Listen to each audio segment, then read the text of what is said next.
Cognition. 24-year-old Ronise Cannon is happy to be alive and see her children grow up. What started off as a healthy relationship quickly took a violent turn. A nightmare that has left lasting scars. I even kept me dead, and then I couldn't keep my breath anymore in, and then he saw I could breathe, and then he lifted me up. He put me in front of the mirror, and he beat me with his closed hand. He never closed his system. Sunday night he closed his system and he hit me, and my mouth was already bleeding because he kicked me as I was bending up, and then he was pressed the hand, and then he hit my face. And then the mirror broke behind me. I think that didn't stop. And then I fell there, and then he still jumped on my head the whole time. This was not an isolated incident. Ronise recalls drugs at the center of each argument. Being an ex-user herself, she anticipated each event that would lead to violence.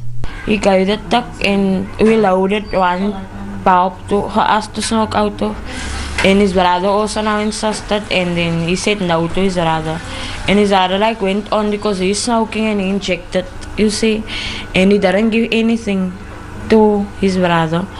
And then there's where it started the argument. Then he even said that our daughter isn't his daughter, it's his brother's daughter.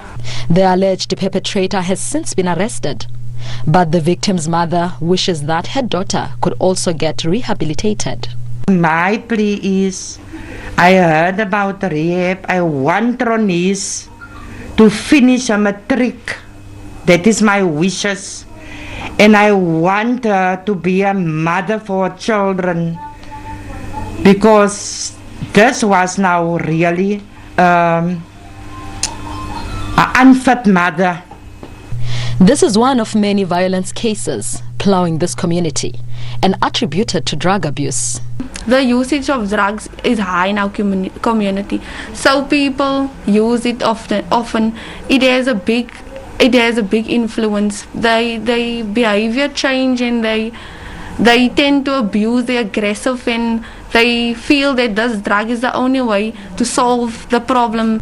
Though this type of aggression has become common, help is not always easy to access. Shelters will often actually run drug abuse programs, but we also don't have enough of those spaces for vulnerable women to actually go to. But combining those two, looking at gender-based violence and vulnerability, and also how drugs come into it, is a very useful kind of combination. Often drug use and gender-based violence go together. According to recent research, drug abuse is prevalent in the country. An estimated 1 out of every 5 adults abuse substances like alcohol, dagga, and painkillers. Nqonji, SABC News, Gqeberha.